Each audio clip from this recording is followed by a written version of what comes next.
성경 말씀 마태복음 17장 1절에서 13절까지 말씀 보시겠습니다.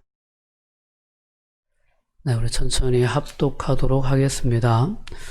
엿새 후에 예수께서 베드로와 야고보와 그의 형제 요한을 데리시고 따로 높은 산에 올라가셨더니 그들 앞에서 변형되사 그 얼굴이 해같이 빛나며 오직 빛과 같이 희어졌더라. 그때 모세와 엘리야가 예수와 더불어 말하는 것이 그들에게 보이고 베드로가 예수께 여쭈어 이르되 주여 우리가 여기 있는 것이 좋사오니 만일 주께서 원하시면 내가 여기 초막 셋을 짓되 하나는 주님을 위하여 하나는 모세를 위하여 하나는 엘리야를 위하여 하리이다. 말할 때 호련히 빛난 구름이 그들을 덮으며 구름 속에서 소리가 나서 이르시되 이는 내 사랑하는 아들이요 내 기뻐하는 자니 너희는 그의 말을 들으라 하시는지라. 제자들이 듣고 엎드려 심히 두려워하니 예수께서 나와 그들에게 손을 대시며 이르시되 일어나라 두려워하지 말라 하시니 제자들이 눈을 들고 보매 오직 예수 외에는 아무도 보이지 아니하더라. 그들이 산에서 내려올 때에 예수께서 명하여 이르시되 인자가 죽은 자 가운데서 살아나기 전에는 본 것을 아무에게도 이르지 말라 하시니 제자들이 물어 이르되 그러면 어찌하여 서기관들이 엘리야가 먼저 와야 하리라 하나이까? 예수께서 대답하여 이르시되 엘리야가 과연 먼저 와서 모든 일을 회복하리라. 내가 너희에게 말하노니 엘리야가 이미 왔으되 사람들이 알지 못하고 임의로 대우하였도다. 인자도 이와 같이 그들에게 고난을 받으리라 하시니 그제서야 제자들이 예수께서 말씀하신 것이 세례 요한인 줄을 깨달으니라. 아멘. 네. 오늘은 변화산의 사건을 다루고 있는 본문의 말씀을 통해서 우리의 구원자 되시는 예수 그리스도라는 주제로 우리가 함께 은혜를 나누려고 합니다. 방금 앞에 본문의 내용은 가이사랴 빌립보에서 있었던 예수님의 특별한 제자 훈련의 내용을 담고 있죠. 제자들 역시 예수님이 가시는 십자가의 길에 대한 이해가 충분치 못했었다는 사실을 우리가 지난주에 함께 나눠 보았습니다. 그래서 처음으로 예수님께서 이 땅에 예수님께서 육신의 몸을 입고 오셔서 완성하시고자 하셨던 그런 구속사의 계획에 대해서 제자들에게 말씀하셨을 때 베드로는 대놓고 그의 앞길을, 그 십자가의 길을 가로막아 서려고 했던 그러한 모습이 지난주의 본문에 묘사되어 있었습니다. 그때 예수님께서는 베드로를 책망하시면서 하나님의 일을 생각하지 않고 사람의 일을 생각한다 라는 그런 책망을 하시면서 누구든지 나를 따라오려거든 자기를 부인하고 자기 십자가를 지고 나를 따를 것이니라 라는 말씀을 하셨습니다. 자, 지난주의 주제는 이렇게 예수님의 고난, 예수님의 십자가, 그리고 부활이라는 그러한 언급 앞에서 제자들은 상당히 당황해하고 때로는 두려워하고 또한 낙심했던 그러한 순간이었다면 오늘 본문에 나오는 17장의 변화산에서의 예수님의 그 영광스러운 현현, 그 영광스러운 변모 사건은 베드로나 야고보와 요한에게는 너무나도 큰 충격적인 또 하나의 사건일 수 있었다라는 거죠. 이번에는 어떻게 보면 예수 그리스도의 영광의 모습을 예수님은 그 선택된 제자들에게 특별히 보여주셨던 겁니다. 고난이라는 주제를 우리가 늘 생각해 보면서 동시에 우리가 늘 잊지 말아야 할 주제가 있다면 영광이라는 주제입니다. 우리가 예수 그리스도의 제자로서 이 땅의 삶을 살아가는 동안 하나님 나라의 사역에 우리는 선택함을 받았고 부름을 받았습니다. 그래서 세상의 가치관대로 흘러가는 이 세상 속에서 하나님 나라의 가치관을 가지고 우리가 살아가다 보면 그 믿음의 여정이 고난의 여정이 될 수도 있고 때로는 핍박의 여정이 될 수도 있습니다. 그래서 예수님께서는 자신을 따르는 제자의 삶이 이 세상에서는 십자가를 지는 삶, 또한 자기를 부인할 수밖에 없는 그러한 삶의 모습일 수 있다라는 것을 언급해 주셨습니다. 그러나 이 땅에서 우리가 믿음의 여정이 그렇게 때로는 고난의 여정이고 때로는 우리를 힘겹게 하는 그러한 길이라고 할지라도 우리가 그 길을 완수할 수 있는 그러한 소망, 그러한 어떤 비전, 이것을 우리에게 분명히 약속해 주셨는데 그것이 바로 영광이라는 주제입니다. 영광. 우리는 이 땅에 어떤 그런 한계에 지어진 삶, 우리의 능력도 한계가 지어졌고 또한 이 땅에서 우리가 하나님을 경험하는 어떤 그러한 삶에도 한계가 지어졌고 여러모로 하나님의 나라를 경험하기는 참으로 어려운 그러한 어떤 삶의 현장을 우리가 살아가고 있다고 해도 우리에게는 영원한 하나님의 나라, 완성된 하나님의 나라에 대한 그런 영광스러운 모습을 기대하는 소망이 우리 안에 있어야 될 줄 믿습니다. 그 소망의 이야기를 오늘 본문의 말씀은 우리에게 보여주고 있다라는 것을 여러분들이 분명히 기억하시면서 오늘 본문의 말씀을 보실 수 있기를 바랍니다.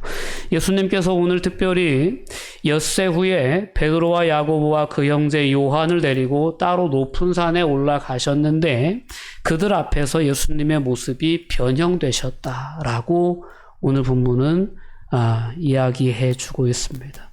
어떻게 변형되셨냐? 그 얼굴이 무엇과 같이 빛난대요? 그 얼굴이 해같이 빛나고 옷이 빛과 같이 휘어졌더라 라고 얘기합니다. 자, 예수 그리스도의 어떤 그 본체, 예수님의 어떤 그런 근본은 하나님과 동등하신 분이었습니다. 빛으로 이 땅에 오신 분이죠. 빛으로 세상 가운데 오셔서 어둠의 종로로 타는 그러한 모든 인생들을 예수님은 구원해 주시기 위해서 빛으로 이끄시기 위해서 이 땅에 오신 찬 빛이신 예수님이시죠. 그 예수님의 그 근본된 모습을 예수님은 변화산 가운데서 변형된 그 모습을 통해서 제자들에게 분명히 보이셨습니다. 이렇게 변형된 모습뿐만 아니라 예수님은 그곳에서 모세와 엘리야와 더불어 이야기하는 모습을 또한 제자들에게 보여주셨습니다. 자, 모세가 시내산에 오른 날, 그 오른 날이 바로 유대인들의 전통에 의하면 안식일이었다라고 얘기를 합니다. 오늘 본문 1절에 나와 있는 엿새 후라는 표현은 안식일을 의미하는 표현으로도 이해될 수 있습니다. 엿새 후라는 이 시점이 어떤 가이사랴 빌립보에서 예수님께 제자들과 이런 대화를 나눈 후에 6일 후라는 그러한 의미보다는 이 엿새 후라는 표현은 안식일을 가리키는 표현이라고 이해할 수 있습니다. 자, 모세도 안식일에 시내산에 올라가서 40일 주야를 하나님과 함께하며 하나님으로부터 율법을 수여하셨습니다. 그리고 그와 같은 어떤 율법 수여의 시간이 끝나고 모세가 내려왔을 때 모세의 얼굴은 광채가 났었다라고 이렇게 출애굽기는 말씀하고 있습니다. 출애굽기 34장 30절 말씀에 보면 아론과 온 이스라엘 자손이 모세를 볼 때에 모세의 얼굴 꺼풀에 광채남을 보고 그에게 가까이 하기를 두려워했다라고 그렇게 말씀하고 있습니다. 오늘 변화산 사건을 통해서 예수님이 그렇게 영광스러운 모습으로 얼굴에 해같이 빛나는 모습으로 변형된 이 사건을 유대인들이 듣게 되면, 유대인들이 이 말씀을 읽게 되면 유대인들은 가장 먼저 예수 그리스도와 모세와의 연관성을 생각해 볼 수 있게 된다라는 것입니다. 그러니까 오늘 이 변화산에 변형된 예수님의 모습이라고 하는 이 주제는 구약의 이스라엘 백성들을 구원하시기 위해서 하나님께 택하시고 보내셨던 사람 모세를 생각나게 해주는 그러한 모티브였다라는 것입니다. 누구든지 이 이야기를 전해 들으면 그러면 예수 그분이 하나님께서 우리를 구원하시기 위해서 우리에게 보내주신 모세와 같은 지도자란 말이냐라는 이렇게 이제 연관을 지을 수 있는 주제가 바로 변화산에서의 변모 사건이 가지고 있는 의미였다라는 거죠. 그러니까 하나님께서 모세를 선택하셨던 것처럼 이제는 예수님을 택하셔서 이 땅에 보내시고 그를 통해서만 하나님께 나아갈 수 있는 구원의 길을 여시고자 하셨다는 것을 직접적으로 이 변화산 사건을 통해서 예수님은 분명히 증거하기를 원하셨던 것입니다. 오늘 그렇기 때문에 오늘 본문의 말씀을 통해서 다시 한번 구원자, 우리의 구원자로서 이 땅에 보내심을 받은 예수 그리스도의 모습을 우리는 분명히 볼 수 있게 되는 줄 믿습니다. 자, 이렇게 변화산에서 변형된 모습으로 그 영광스러운 모습으로 예수님은 모세와 엘리야와 더불어 말씀을 나누십니다. 오늘 본문에는 그 말씀을 나눈 주제가 무엇인지에 대한 언급은 분명히 나와 있지 않습니다. 그러나 누가복음의 동일 본문에 의하면 누가복음 9장 31절에 그들의 대화의 내용이 언급이 되어 있습니다.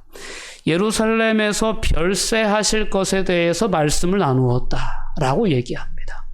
그러니까 오늘 모세와 엘리야와 예수님께서 그 영광스러운 모습 가운데에서 함께 논의한 대화의 주제는 예수님이 걸어가셔야 할 십자가의 길에 대한 주제였다라는 것입니다. 자, 모세와 엘리야가 가지고 있는 공통점이 있다면 하나님을 만났다라는 것입니다. 모세도 시내산에서 하나님을 경험하는 신경험을 했고요. 엘리야도 역시 시내산에서 여호와의 임재를 경험했던 그러한 구약을 대표하는 인물이 모세와 엘리야입니다.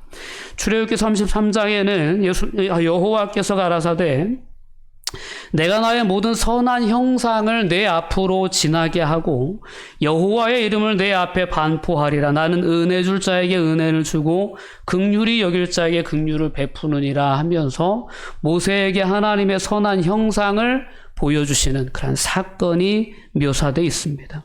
열왕기상 19장에도 보면 엘리야가 갈멜산에서의 전투 후에 아주 급격하게 이제 체력과 영력이 저하돼서 죽기를 구하는 그러한 순간에 하나님의 엘리야를 시내산으로 이끄셔서 그 시내산에서 하나님의 엘리야를 만나 주십니다. 그리고 이 만남의 사건은 모세에게나 또한 엘리야에게나 그들의 사역에 있어서 사역의 말기가 아니고 사역의 초기예요. 그러니까 사역에 또 다른 어떤 사명을 부여해 주는 그러한 계기의 순간이 바로 하나님을 경험하는 순간들이었다는 거죠. 모세는 이 시내산에서 40일 동안의 어떤 하나님과의 친밀한 교제와 이렇게 하나님의 영광을 보는 친히 목격하는 그러한 어떤 체험 후에 이스라엘 백성들을 가나안 땅으로 이끄는 그 사역을 완수해내게 됩니다. 또한 엘리야도 이 시내산에서의 어떤 신현현에 대한 경험 후에 아람의 왕을 세우고 또한 자신의 뒤를 이을 엘리사 선지자를 세우는 등의 그러한 중요한 사역을 마치고 하나님께 부름을 받습니다. 시내산의 사건은 모세에게나 엘리야에게나 앞으로 그들이 감당해야 할 구원의 역사, 그들이 걸어가야 할 사역의 모습들, 이러한 모습들을 하나님께서 분명하게 그들에게 계시해 주시고 보여주시는 그러한 사건이었다라는 거죠. 오늘 예수님이 변화산에 올라가셔서 영광스러운 모습으로 변화된 그 모습 가운데에는 그리고 그 현장 속에서 모세와 엘리야와 만나서 대화한 이 사건은 모세와 엘리야가 이스라엘의 영적인 지도자로서 감당했던 그러한 사역, 그 사명을 감당하기 전에 하나님께서 그들에게 확신을 주시기 위해서 그 만남을 가지셨던 것과 같은 비슷한 목적이 있는 만남이었다. 변하였다라는 거죠.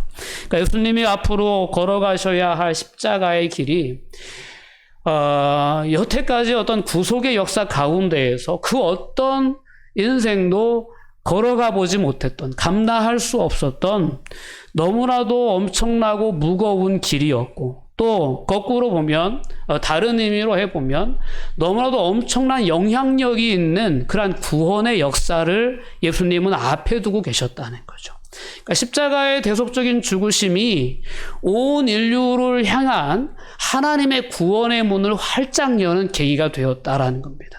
그 큰 구원의 사역을 목전에 두신 예수님의 길 가운데 하나님은 모세와 엘리야를 통해서 예수님에게 힘을 더하시고, 또 예수님께서 하나님의 그와 같은 위대한 구원 계획을 성취하실 진정한 구원자라는 사실을 분명하게 증거하시기 위해서 이와 같은 놀라운 역사를 친히 그 변화산에서 행하셨고, 또한 이 역사를 베드로나 야고보나 요한이 경험할 수 있게 해주셨다라는 것입니다. 근데 이 사건을 경험한 베드로의 반응이 오늘 본문 가운데 기록되어 있는데요. 오늘 베드로가 4절 말씀에 이렇게 얘기하죠. 베드로가 예수께 여쭈어 이르되 주여 우리가 여기 있는 것이 좋사오니 만일 주께서 원하시면 내가 여기서 초막 셋을 짓되 하나는 주를 위하고 하나는 모세를 위하고 하나는 엘리야를 위해서 내가 짓겠습니다. 그리고 여기 있는 것이 너무 좋습니다. 라는 그런 고백을 하게 됩니다. 누가복음의 기록에 의하면 그 베드로가 그 고백을 할 때 자기가 무슨 말을 하는지 알지 못했다라고 그렇게 얘기합니다. 약간 그 비몽사몽간에 말하듯이 그렇게 말한 표현이 오늘 이제 이 4절의 표현이었다라고 얘기를 합니다. 오늘 베드로가 고백한 이 솔직한 마음의 심정을 우리는 헤아려 볼 필요가 있지 않나 싶습니다. 우리도 신앙생활을 하다 보면 그럴 때가 있습니다. 늘 영광의 순간에만 머물기를 바라는 마음이 솔직히 우리의 마음이기도 합니다. 예수 믿으면, 하나님 믿으면 그저 다 잘 되기만을 바라고, 그저 평안하기만을 바라고, 좀 더 나의 삶의 형편이 나아지기만을 바라는 것이 우리의 솔직한 마음의 심정이 아닐까 싶습니다. 늘 하나님을 믿는 이 믿음 안에서 나의 만족과 유익만이 채워졌으면 하는 바람들이 솔직히 인간적인 우리의 마음들이 아닌가 싶습니다.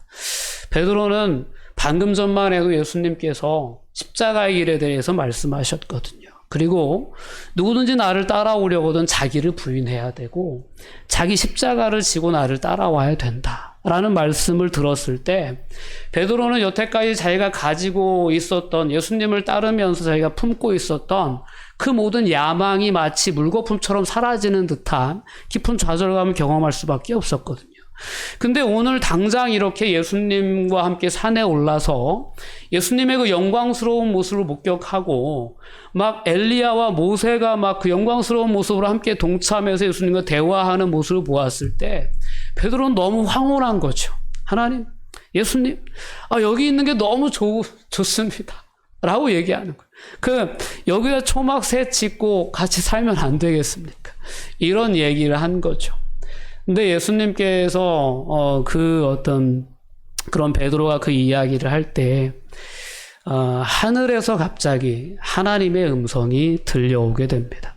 오늘 5절 말씀을 보면 말할 때에, 베드로가 그렇게 말할 때에 어떤 현상이 일어나게 되냐면 후련히 빛난 구름이 그들을 덮습니다.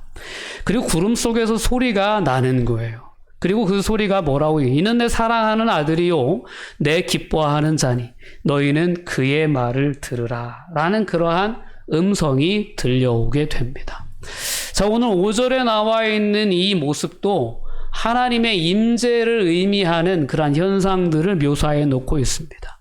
구름이 임하는 것, 구름이 내려오는 것, 이것이 이제 구약 히브리어로 표현하면 샤켄이라는 뜻인데 거주하시다, 임하시다. 이런 표현이에요. 그러니까 이스라엘 백성들이 시내산에서 보여주신 양식대로 성막을 봉헌할 때 그때 성막 위에 하나님의 임재를 어떤 그 현상적으로 분명하게 보여줬던 사건이 구름이 그 성막에 가득 채우는 그런 어떤 현상이었거든요. 그런 하나님의 임재 현상을 보여주는 그러한 사건이 그리고 그러한 모습이 이렇게 구름이 그들을 덮고 라는 그러한 표현에 나와 있는 모습입니다. 그러니까 베드로와 야고보와 요한은 그날 변화산 속에서 예수 그리스도의 영광스러운 모습만 목격한 것이 아니고 하나님의 임재를 분명히 경험했다라는 거죠. 얼마나 영광스러운 순간이었겠습니까? 그리고 그 속에서 하나님의 음성을 듣게 되는 겁니다. 이는 내 사랑하는 아들이요 내 기뻐하는 자니 너희는 그의 말을 들으라 라고 말씀합니다. 자, 우리의 구원자는 예수 그리스도이십니다. 우리는 예수 그리스도가 나의 구원자이심을 고백할 뿐만 아니라 예수 그리스도가 나의 삶의 주관자이심을 또한 고백하는 그러한 믿음의 삶을 분명히 살아갈 수 있어야 합니다. 나의 뜻은 그 영광스러운 순간을 지속해 가는 겁니다. 그 순간에 계속 있기를 원하고 그 순간에 머물기를 원하는 것이 베드로의 인간적인 소원이었을 수도 있었어요. 그리고 어떻게 보면 오늘 우리가 신앙생활하면서 우리가 가지는 인간적인 어떤 꿈과 야망 또한 바램들이 그러한 부분에 초점이 맞춰질 때가 있지 않나 싶어요. 그러나 하나님께서 우리에게 분명하게 말씀하시는 것은 뭐냐면 이는 내 사랑하는 아들이요 내 기뻐하는 자니 너희는 그의 말을 들어라. 즉 주님의 말씀에 순종하는 삶을 살아라 라고 하나님께서는 예수 그리스도가 우리의 구원자 되심을 계시해 줌과 동시에 그가 베드로의 고백처럼 하나님의 아들임을 분명하게 확증해 주는 동시에 그러니 너희는 너희 뜻과 너희 생각과 너희 의지대로 삶을 살 것이 아니라 너희 구원자 되시는 너희 주가 되시는 바로 예수 그의 말대로 해라. 순종하는 삶을 살아라라고 말씀해 주신 것입니다. 오늘 베드로와 야고보와 요한이 경험했던 그 영광의 순간들, 그 영광의 순간들 속에서 들려왔던 그 하나님의 음성을 통해서 오늘 우리가 이 땅에서 신앙생활을 하면서 늘 기억할 수 있었으면 좋겠습니다. 비록 믿음의 여정이 늘 형통함으로 또한 늘 행복함으로 늘 어떤 성공으로 우리의 삶에 경험되지 않는다 해도 우리에게 약속된 영광스러운 그런 하나님의 나라의 영광이 있다는 사실을 우리가 분명히 기억하고 바라볼 수 있었으면 좋겠습니다. 그리고 영광의 순간에 이르기까지 우리는 우리의 의지와 우리의 능력과 우리의 계획과 우리의 뜻에 따라 사는 삶이 아니라 예수 그리스도의 이름의 능력을 의지하여 예수 그리스도를 통하여서 우리에게 계시된 하나님의 뜻을 기뻐하고 즐거워하며 그 뜻에 순종하는 삶으로 우리는 부름을 받았다는 사실을 분명히 기억해야 합니다. 지난주에 예수님께서 자기를 부인하고 라고 말씀하셨던 그 부분에 해당하는 것이 바로 이 내용인 줄 믿습니다. 너의 뜻은 그러할지라도 그의 말을 들으라 라는 하나님의 음성을 우리에게 주시는 음성으로 분명히 들을 수 있기를 바랍니다. 성도가 부름받은 것은 세상의 빛과 소금의 직분을 감당하기 위해 부름을 받았습니다. 성도가 부름을 받은 것은 세상에 화평케 하는 자로서의 사명을 감당하기 위해서 부름을 받았습니다. 하나님과 깨어진 관계들을 회복시켜 주고 또한 이 땅에 죄로 인하여 부패하고 죄로 인하여 깨어진 그러한 모든 관계 가운데에서 빛과 소금의 역할을 감당할 수 있도록 하나님은 우리를 부르시고 이 땅 가운데 세워주셨다는 사실을 분명히 기억해야 합니다. 이 사명을 감당하는 삶은 마치 영적인 전투를 수행하는 것과 같아서 에베소서 6장 11절 이하의 말씀을 통해서 보면 마귀의 괴계를 능히 대적하기 위하여 하나님의 전신갑주를 입으라 라고 우리에게 권면을 해줍니다. 우리의 씨름은 혈과 육에 대한 것이 아니고 정사와 권세와 어두움의 권세들, 세상 주관자들, 하늘에 있는 악한 영들과 우리는 싸우고 있다 있다는 것을 분명히 인식해야 된다라고 바울 사도는 우리에게 분명히 깨닫게 해줍니다. 그러나 바울 사도 스스로도 표대를 향하여 그리스도 예수 안에서 하나님께서 위에서 부르신 그 부름의 상을 위하여 나는 쫓아간다 라는 그러한 분명한 사역의 자세를 우리에게 소개해 주셨습니다. 베드로의 모습 속에서 우리는 우리의 연약함을 봅니다. 그러나 그 연약함을 넘어서서 하나님께서 우리에게 맡겨주신 그 사명을 온전히 감당하는 그 길로 달려가기를 원하시고 기대하시는 하나님의 마음도 또한 오늘 본문의 말씀을 통해서 분명히 깨달을 수 있었으면 좋겠습니다. 여러분, 오늘 변화산의 이 사건이 오늘을 살아가는 우리의 마음 가운데 분명히 각인될 수 있었으면 좋겠습니다. 예수님이 어떤 분이신지 우리가 직접 그 산에서 그 영광스러운 모습을 보지 못했고 직접 그 음성을 듣지는 못했지만 이 제자들을 통하여 간접적으로 그분의 그 영광스러운 모습을 우리가 경험하고 또한 그 속에서 그 제자들을 권면하셨던 하나님의 음성을 우리가 귀 기울여 들을 수 있었으면 좋겠습니다. 다시금 우리에게 맡겨진 사역의 자리, 우리에게 맡겨진 사명의 자리에 우리의 시선을 돌려볼 수 있기를 원합니다. 나의 만족과 유익에만 너무 치우친 우리의 삶의 자리에서 다시금 십자가의 길이라고 하는 제자를 향한 하나님의 부르심, 자기를 부인하고 하나님의 뜻에 순종하는 삶으로 어떤 부르심에 대해서 우리가 다시 한번 묵상해 볼 수 있는 은혜가 있었으면 좋겠습니다. 하나님은 하나님의 뜻에 따라 하나님의 구원의 역사를 이루어 가십니다. 제자들은 다시 오리라 한 그 엘리야가 아직 오지 않았다라고 생각했지만 예수님께서 깨닫게 하신 바에 의하면 세례 요한의 사역이 다시 오리라 했던 엘리야의 사역이었다라는 것을 예수님은 오늘 제자들에게 깨닫게 하십니다. 다시 오리라고 약속했던 엘리야도 하나님의 때에 이 땅에 오셨고 또한 메시아로 이 땅에 메시아를 보내실 것이다라는 그 약속의 말씀도 예수 그리스도의 오심을 통해서 온전히 성취되어졌습니다. 이렇게 하나님은 하나님이 계획하시고 하나님이 뜻하신 그 구원의 역사를 하나님의 때에 세례 요한도 보내시고 예수님도 보내셔서 그 구원의 역사를 성취해 가신 것입니다. 하나님께서 이루어 놓으신 그 구원의 역사가 오늘 말씀을 통해서 우리에게 분명히 계시된 것입니다. 하나님이 행하신 이 길 외에는 다른 구원의 길이 없음을 우리는 분명히 기억할 수 있어야 합니다. 사람들이 그 길을 인정하고 그 길을 따라서 그 길을 통해서 하나님께 나아가는 것이 하나님의 구원을 경험할 수 있는 유일한 길임을 오늘 말씀을 통해서 다시 한번 분명히 깨닫고 오늘 여전히 구원의 주권은 구원 역사의 주권은 하나님께 있음을 우리가 분명히 고백하고